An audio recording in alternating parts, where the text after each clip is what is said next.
Next topic is 3.2 norm dot product and distance in R S to power n. कुछ note करने साथ साथ norm का मतलब वही है जो हमने पहले पढ़ा, मैग्नीट्यूड को कहते हैं या लेंथ को भी कहते हैं। So length of a vector या नॉर्म ऑफ अ वेक्टर या मैग्नीट्यूड ऑफ द वेक्टर, ये तीनों सेम वर्ड्स हैं। तो अगर हमारे पास एक वेक्टर हो v इन R2, जैसा कि ये देखें प्लेन में वेक्टर है v और उसके कोऑर्डिनेट्स हैं या कंपोनेंट्स हैं v1 v2, तो आपने उसकी लेंथ कैसे कैलकुलेट करनी है? जैसे हम पाइथागोरस थ्योरम अप्लाई करते हैं, उसके कंपोनेंट्स का स्क्वायर करके उसका स्क्वायर रूट ले लेंगे। तो जितने भी कंपोनेंट्स होंगे उनका स्क्वायर करके स्क्वायर रूट ले लेंगे। तो ये देखें, ये इसकी रिप्रेजेंटेशन है। अगर कोई भी वेक्टर R2 में है यानी प्लेन में है, 2 स्पेस में है, तो v का नॉर्म क्या होगा? v1 square plus v2 square का square root. So very easy concept कि किसी भी वेक्टर की लेंथ या उसका मैग्नीट्यूड या उसका नॉर्म कैसे कैलकुलेट करते हैं। हम जो वर्ड अब यूज करेंगे वो कौन सा करेंगे? नॉर्म का। ठीक है, so norm means the length of the vector. अगर ये 3 कंपोनेंट वेक्टर है तो तीनों कंपोनेंट्स आपस में ऐड हो जाएंगे। ठीक है, और अगर ये n स्पेस के अंदर है तो हम उसको जनरलाइज कर सकते हैं। द नॉर्म और द लेंथ और the magnitude is given by the formula कि v1 square v2 square plus vn square का स्क्वायर रूट। क्वेश्चन आपके सामने है, बहुत इजी से क्वेश्चंस हैं। जो वेक्टर दिया हो आप उसके तीनों कंपोनेंट्स को स्क्वायर करके ऐड कर दें और उसका स्क्वायर रूट ले लें। ठीक है, और ये दूसरी बात, चूंकि ये डिस्टेंस है यानी लेंथ को हम डिस्टेंस कहते हैं ना, तो इसका आंसर हमेशा पॉजिटिव आएगा। तो अगर किसी नंबर का स्क्वायर रूट आता हो या ना आता हो, आपने उसके साथ प्लस माइनस नहीं लिखना, बल्कि वो प्लस के अंदर ही होगा, क्योंकि ये डिस्टेंस को रिप्रेजेंट कर रहा है। नेक्स्ट कुछ बातें हैं जो ज़हन में आपने रखनी है, वो ये हैं कि डिस्टेंस का आंसर हमेशा क्या आएगा? पॉजिटिव। नजर ही आ रहा है कि कुछ रिजल्ट्स लिखे हुए हैं। थ्योरम का मतलब होता है जो रिजल्ट्स हम यूज कर सकते हैं। तो किसी भी वेक्टर की जो लेंथ है वो नेगेटिव नहीं हो सकती, नॉन नेगेटिव होगी। सेकंड, किसी भी वेक्टर की लेंथ 0 कब होगी? अगर वो वेक्टर ही 0 है। ठीक है, अगर उसकी लेंथ ही नहीं है। नंबर 3, अगर किसी भी वेक्टर के साथ कोई कांस्टेंट मल्टीप्लाई होता है तो उस कांस्टेंट को उसकी मैग्नीट्यूड से कॉमन लिया जा सकता है। ठीक है, k को बाहर लिखेंगे और उसके साथ v का मैग्नीट्यूड मल्टीप्लाई होगा। ये वाला रिजल्ट शायद आपको यूज करना पड़े, थर्ड वाला सी। नेक्स्ट, यूनिट वेक्टर, ये आपने कॉन्सेप्ट यूज करना है एक्सरसाइज के अंदर। यूनिट वेक्टर किसको कहते हैं? एक ऐसा वेक्टर जिसकी मैग्नीट्यूड 1 होती है। ठीक है, और ये किसी भी वेक्टर की डायरेक्शन को बताने के लिए इस्तेमाल होता है कि उस वेक्टर की डायरेक्शन क्या है। तो फॉर एग्जांपल हमारे पास एक वेक्टर है u और ये लिखा हुआ है जो कि यूनिट वेक्टर है। अब ये कुछ बातें यहाँ बुक से नोट कर लें।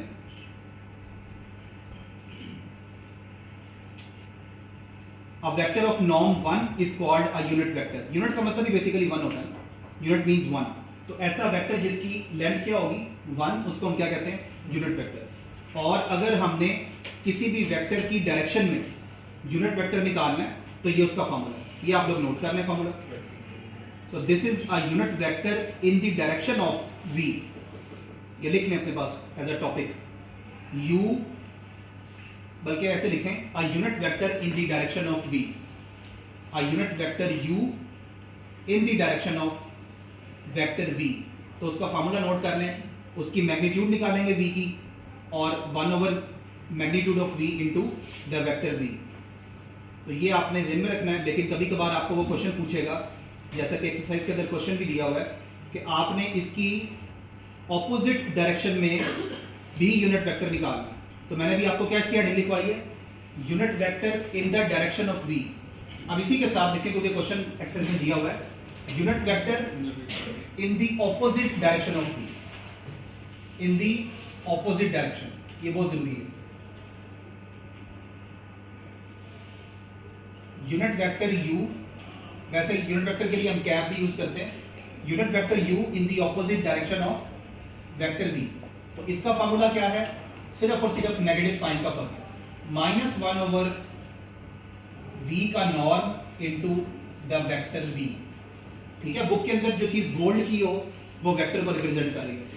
ठीक है, so unit vector u which is in the opposite direction of v is -1 over v norm into the vector v। ठीक है, ये दो बातें नोट कर लें, ये एक्सरसाइज के अंदर क्वेश्चंस आ रहे हैं।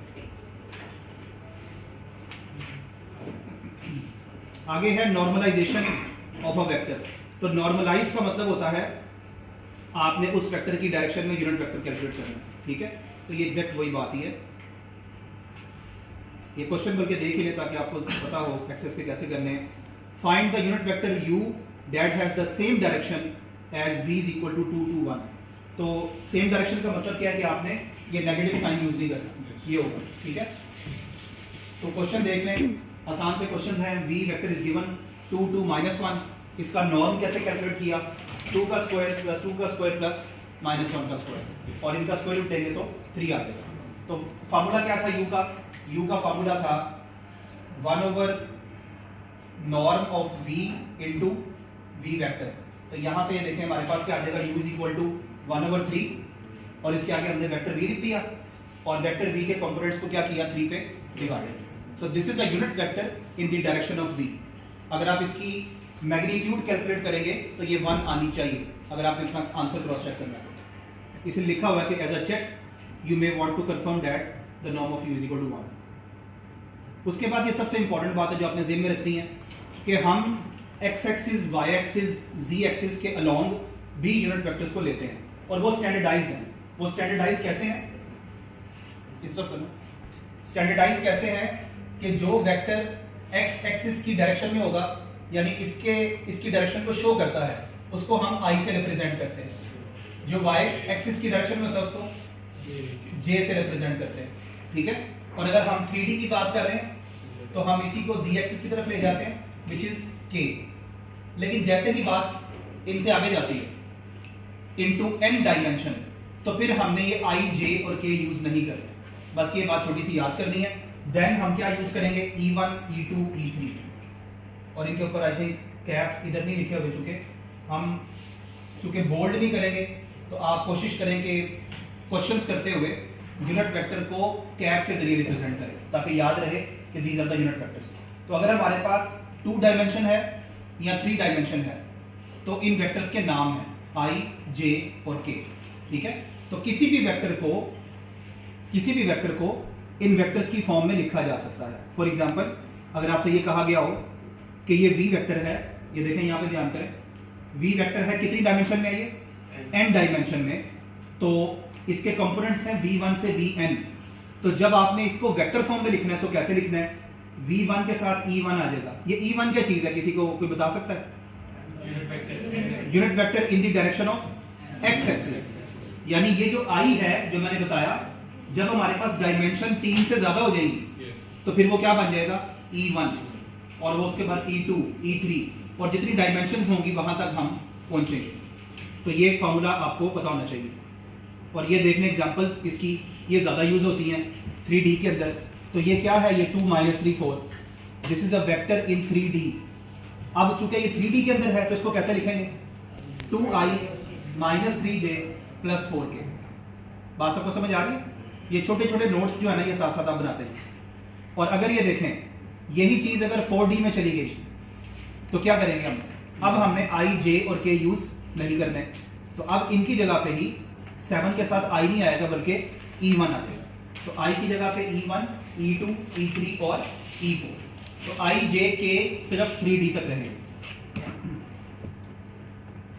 इसके बाद ये चीज़ अगेन क्वेश्चंस के अंदर लिखी हुई है, डिस्टेंस कैसे कैलकुलेट करते हैं, एक वेक्टर से दूसरे वेक्टर तक का डिस्टेंस। ये फार्मूला नोट कर लें क्योंकि ये बहुत ज़्यादा चीज़ें हैं, ये साथ साथ नोट्स बनाते हैं। ये 2 पॉइंट्स हैं P1 और P2। इस वेक्टर की लेंथ, या ये वैसे क्वेश्चन तो होना चाहिए था कि डिस्टेंस बिटवीन, बल्कि ये है, ये चीज़ नोट करें, ये आपके काम है। मैं आपको पहले एक सिंपल फार्मूला लिखवाता हूं, पहले वो नोट कर लें फिर ये नोट कर लें। तो ये है डिस्टेंस बिटवीन 2 वेक्टर्स। ये क्वेश्चन एक्सरसाइज मैंने दिए में, distance between 2 vectors, distance between u and v।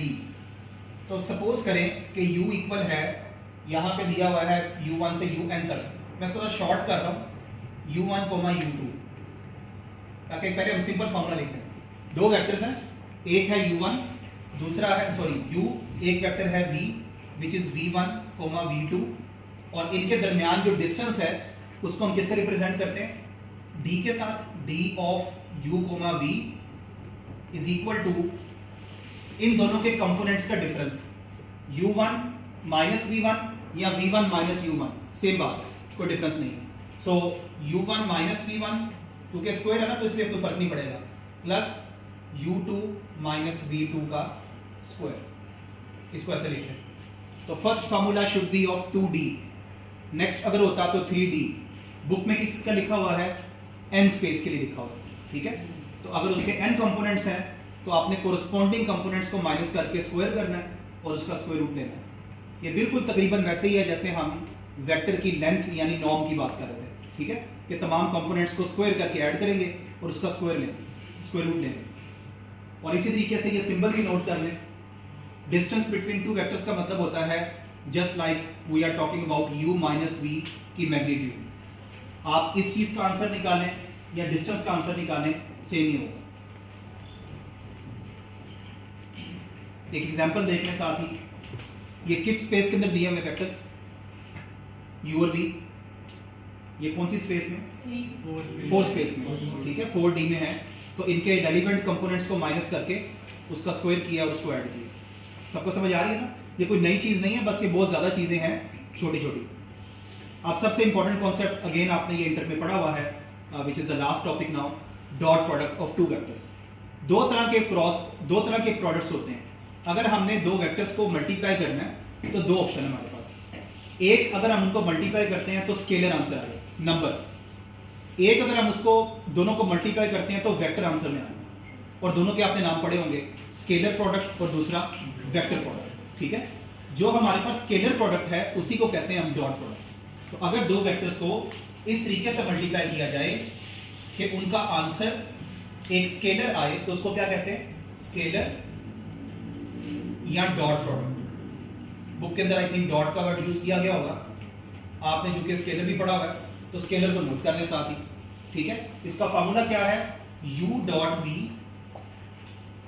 Is equal to, अब ये बड़ा आसान सा है कि इसमें आपने ना कोरस्पॉन्डिंग कंपोनेंट्स को मल्टीप्लाई करके ऐड करना है, ठीक है। So this is very simple, u1 v1 plus u2 v2, ठीक है। एक तो ये फार्मूला, एक और फार्मूला आप लोगों ने पढ़ा होगा अगर किसी के ज़हन में हो, कॉस वाला या साइन वाला, याद है, u dot v is equal to, एक और फार्मूला है u dot v is equal to uv cos theta, uv cos theta. अब uv का मतलब क्या था, वहां पे सिर्फ इतना सा डिफरेंस था कि आपने लाइंस भी यूज की थी नॉर्म वाली, यहां पे आपने लाइंस यूज करनी है। u का नॉर्म यानी u की लेंथ डेफिनेटली, और मैं डॉट नहीं लगा रहा ताकि आप लोग कंफ्यूज ना इसमें करें, ये डॉट हो ही नहीं सकता, ठीक है। u की लेंथ इंटू, मतलब इंटू भी रहने दें, स्पेस दे दें, इंटू v की length into cos of the angle between them, ठीक है। थीटा क्या है, कॉस ऑफ थीटा क्या है, the angle between the vectors u and v। So these two formula will be used. और इनमें से भी अगर आपने एंगल कैलकुलेट करना है दो वेक्टर्स के दरमियान तो उसका फार्मूला cos थीटा से आएगा। तो यहां से cos थीटा किसके इक्वल आ जाएगा, u dot v over u magnitude, बल्कि इसके ऊपर वेक्टर यूज करें क्योंकि हम मैग्नीट्यूड की बात कर रहे हैं, u magnitude into v magnitude. ये फार्मूला भी आपने 2-3 क्वेश्चंस के अंदर देखना है जी। हाँ बिल्कुल, आप इसको cos उधर ले जाओगे ना तो ये बनेगा cos inverse. So the angle between the two vectors, वो भी फार्मूला इधर से ही आएगा, ठीक है।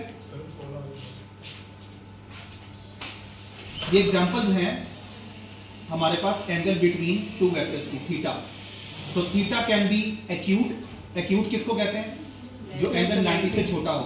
कुछ मीन्स बस देख में रखें, ये एंगल है 90 से बड़ा, इसको क्या कहते हैं, ऑब्ट्यूज। ये एंगल है स्ट्रेट, इसको कहते हैं 180 डिग्रीज, ठीक है, 180 डिग्रीज। और ये एंगल अगर हम इस तरफ से पढ़ते हैं इसको तो ये 180 से भी बड़ा हो जाएगा, लिहाजा हम इसको मेजर करेंगे फ्रॉम दिस साइड। तो आपने 180 से छोटा एंगल हमेशा देखना है, ये नहीं करना कि आपने u से v की तरफ आना तो आपने दूसरी साइड से मूव करना। तो थीटा इस तरीके से देखा जाएगा, यानी 0 से लेके पाई के दरमियान। पाई किसको कहते हैं, 180 डिग्री को। हम दोनों साइड्स को देखेंगे, जो एंगल 180 से छोटा होगा उसको थीटा मान लेंगे। So this is the formula जिसकी मैं बात कर रहा था, u dot v is equal to, इसको हम यूक्लिडियन इनर प्रोडक्ट भी कहते हैं। u dot v is equal to u v cos theta, ये सेम वही फार्मूला है जो आपने इंटर में पढ़ा हुआ। और ये कुछ बातें हैं जो अगेन क्वेश्चन में पूछी गई हैं कि दोनों वेक्टर्स के दरमियान जो एंगल है, अगर हम u डॉट v निकालते हैं, यानी कि ये प्रोडक्ट निकालते हैं, तो इसका आंसर एक नंबर की फॉर्म में आएगा ना, स्केलर आएगा। उस स्केलर को देख के कैसे पता चलेगा कि दोनों के दरमियान एंगल एक्यूट है या ऑब्ट्यूज है या दोनों आपस में परपेंडिकुलर है, कैसे पता चलेगा? ये लिखा होगा। तो अगर तो u डॉट v का आंसर ग्रेटर देन 0 आ गया पॉजिटिव, तो फिर थीटा एक्यूट होगा, यानी फार्मूला अप्लाई करने की जरूरत नहीं है, ये सिर्फ आपने एज अ नोट्स लिख लेना। अगर दोनों का डॉट प्रोडक्ट नेगेटिव आया तो फिर क्या होगा? इनके दरमियान एंगल 90 से बड़ा होगा, ऑब्ट्यूज होगा। और अगर डॉट प्रोडक्ट का आंसर 0 आ गया तो दोनों वेक्टर्स आपस में क्या होंगे? परपेंडिकुलर, ठीक है, थीटा होगा π/2। तो ये कुछ बातें ज़हन में आपने रखनी है, ये क्वेश्चंस के अंदर पूछी हुई है।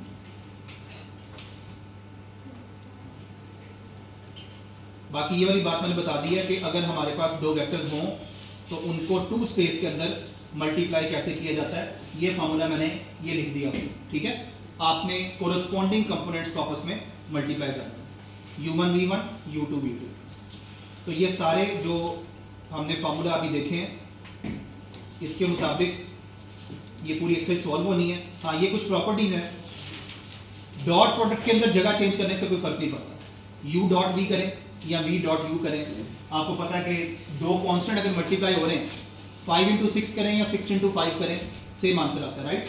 तो डॉट प्रोडक्ट के अंदर जगह चेंज करने से कोई फर्क नहीं पड़ता। दूसरी बात, डिस्ट्रीब्यूटिव प्रॉपर्टीज को कहते हैं। अगर u dot v plus w हो रहा है तो u का पहले डॉट v के साथ होगा और फिर u का डॉट w के साथ होगा, इसको कहते हैं डिस्ट्रीब्यूट करना इनसाइड द ब्रैकेट। तो ये नॉर्मल सी बात है।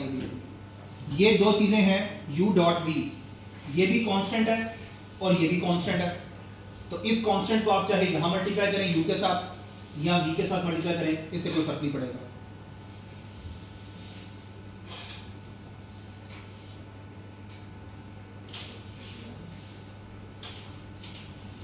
ये फार्मूला भी आपने बोला है कि हम अगर एंगल ही कैलकुलेट कर रहे हैं तो फिर एंगल का फार्मूला क्या होना चाहिए।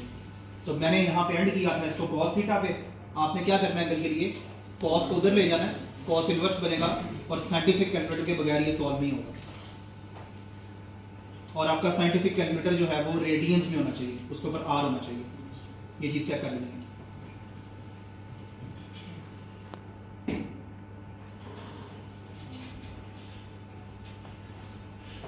ठीक है जी, यहाँ तक 3.2 में क्वेश्चंस आएंगे।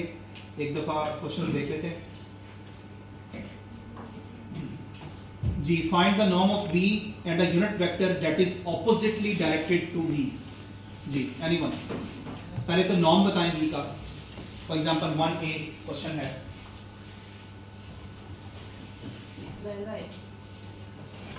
जी 1a में v इज इक्वल टू है 2 2 2, इसका norm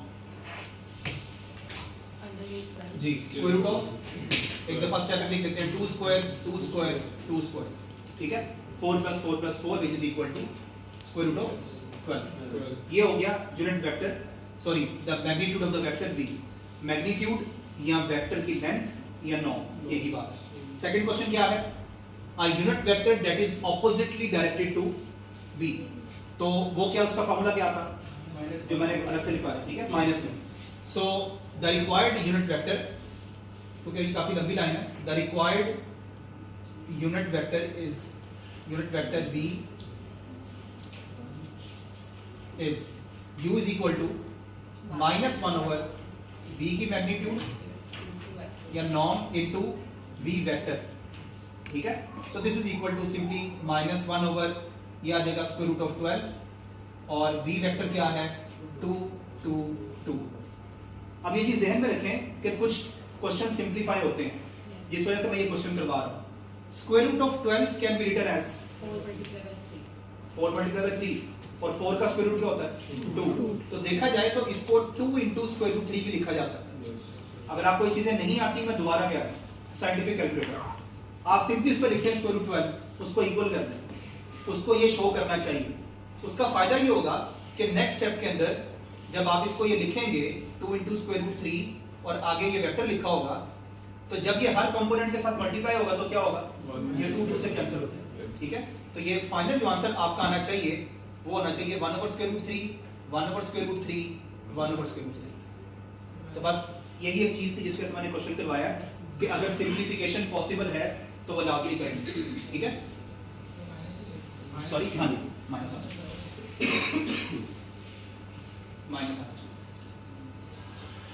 So this is the unit vector in the opposite direction of v.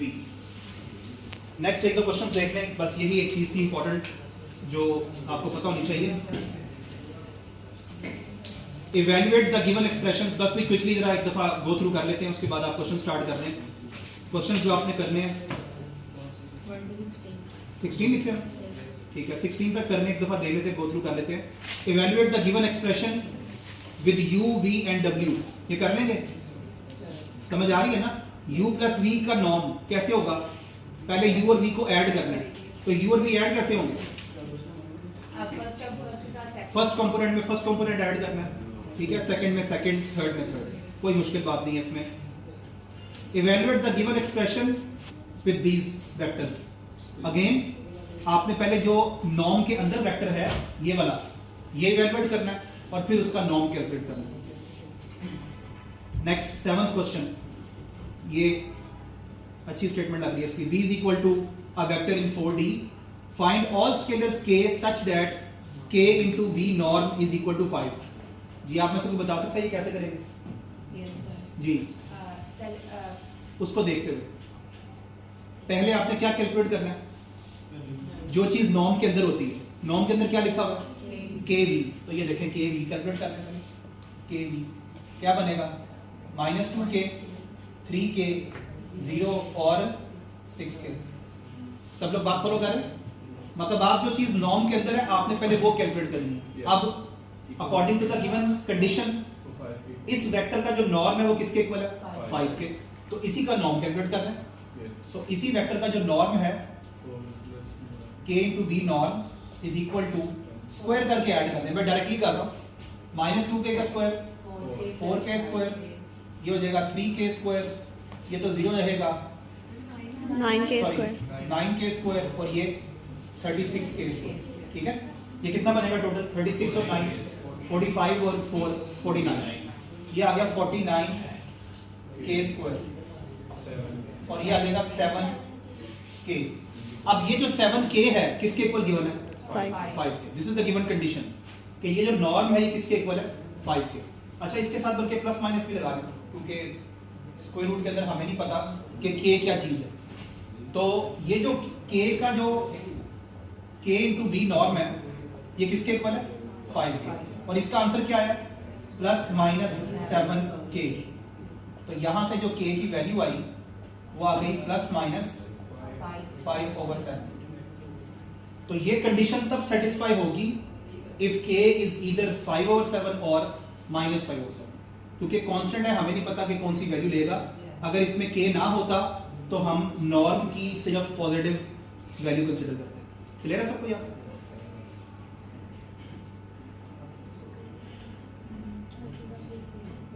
ठीक है भाई, होपफुली आप लोग नेक्स्ट क्वेश्चन भी अटेम्प्ट कर रहे हैं, ठीक है।